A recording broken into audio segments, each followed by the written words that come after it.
Welcome to the Bare Metal Cyber CCISO Prepcast. This series helps you prepare for the exam with focused explanations and practical context. Welcome to the Bare Metal Cyber CISO Prepcast. This series helps you prepare for the exam with focused explanations and practical context. Internal auditing plays a vital role in strengthening the integrity and maturity of an organization's information security program. It provides independent assurance that controls are working as intended, policies are being followed, and risks are being managed appropriately. Internal audits are not just about compliance. They are strategic tools that identify gaps, inefficiencies, and vulnerabilities before they are discovered by external auditors, regulators, or attackers. By highlighting control weaknesses or failures in process adherence, internal audits help CISOs make informed decisions and prioritize improvements.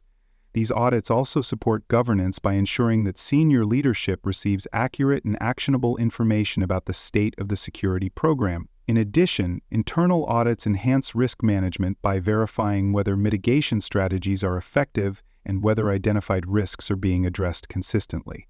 Ultimately, internal auditing enables continuous improvement by creating a feedback loop that identifies issues, drives remediation, and supports long-term program evolution. The CISO plays a central role in ensuring that internal audits are successful and impactful. One of the most important responsibilities is preparing the security environment for audit readiness. This means maintaining documentation, reviewing policies, validating control operation, and ensuring that evidence is readily available. During the audit process, the CISO works closely with internal audit teams to provide context, access to systems, and explanations of how controls are designed and implemented. Effective communication during this phase ensures that auditors understand the intent and execution of controls, reducing the risk of misinterpretation. After the audit, the CISO is responsible for sharing findings with executive leadership, explaining their implications for the organization's risk exposure. The results of internal audits are also used to drive prioritization of remediation efforts. Gaps that are revealed during audits often indicate systemic weaknesses or process issues that must be addressed. The CISO must align internal audit planning with broader compliance and risk management objectives to ensure that audit efforts support strategic security goals. Internal audits follow recognized standards and frameworks to maintain objectivity and consistency. The Institute of Internal Auditors International Professional Practices Framework, or IPPF, is one of the most widely used global standards. It defines the principles, ethics, and practices for effective internal auditing. For IT governance and audit alignment, COBIT provides detailed guidance on how to assess control objectives and link them to enterprise goals. ISO 9011 is another important resource, offering structured guidance for auditing management systems, including those aligned with ISO 27001. These standards help ensure that audits are planned, executed, and reported using repeatable and transparent methods. Internal audits often draw upon external compliance frameworks as well. The controls may be evaluated using standards from NIST, PCI DSS, or HIPAA, depending on the organization's industry and regulatory obligations. Internal audit charters formalize the audit function by defining its purpose, authority, scope, and independence. Charters help ensure that internal auditors can operate objectively and have the access needed to fulfill their responsibilities. For more cyber-related content and books, please check out cyberauthor.me. Also, there are other podcasts on cybersecurity and more at baremetalcyber.com. Planning is a critical phase of every internal audit. It begins with defining the scope, which may include specific systems, business processes, functions, or security domains. A risk-based approach is often used to prioritize what areas should be audited. This ensures that the most critical or vulnerable parts of the organization receive appropriate attention. The audit team must also establish clear objectives. These may include assessing policy compliance, validating control effectiveness, or evaluating risk mitigation strategies.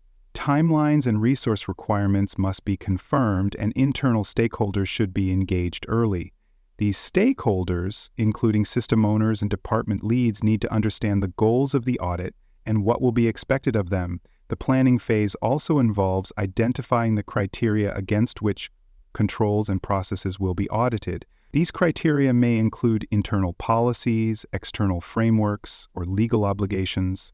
Clear criteria ensure that auditors and auditees share a common understanding of what will be evaluated and why. During the fieldwork phase, auditors gather evidence to support their conclusions. This begins with collecting documentation, including policies, procedures, system configurations, logs, and reports.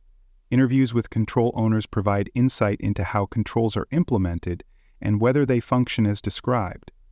Walkthroughs allow auditors to observe how controls are executed in real time, either in a live environment or during a simulation. Testing is often used to determine whether controls meet expected criteria. For example, an auditor might test a sample of access requests to verify whether access control procedures are being followed. All evidence collected must be reliable, traceable, and sufficient to support audit findings. If evidence is weak or incomplete, the auditor may be unable to confirm whether the control is operating effectively. The CISO should support this phase by ensuring that relevant stakeholders are available, documentation is current, and test environments are prepared as needed. Evaluating controls involves two key questions: whether the control is designed correctly and whether it operates consistently and effectively. A control with a strong design but weak execution is still a failure. Auditors classify issues based on whether they stem from flawed control design or from implementation problems. Design failures may involve unclear policies, missing process steps, or controls that don't adequately mitigate the intended risk. Execution failures often involve inconsistent application, gaps in monitoring, or human error. All exceptions must be documented, including potential impact and context. Not all issues are equally severe. Some may be minor observations with limited risk, while others represent material weaknesses that affect compliance, operations, or governance. Material weaknesses require urgent remediation and must be communicated to senior leadership. The audit team must ensure that these distinctions are clear and that findings are supported by strong evidence and contextual analysis. Audit reporting transforms technical findings into actionable insights. Reports typically include an executive summary, background information, detailed findings, and recommendations. The executive summary provides a high-level overview of the audit scope, key issues, and overall conclusions. Findings are presented clearly with explanations of what was observed, why it matters, and what risk it introduces. Prioritization is important. Issues must be ranked based on severity and potential business impact. Remediation recommendations should be specific, achievable, and assigned to accountable individuals or teams. Reporting is not only for the CISO, it must also reach executive committees and governance bodies.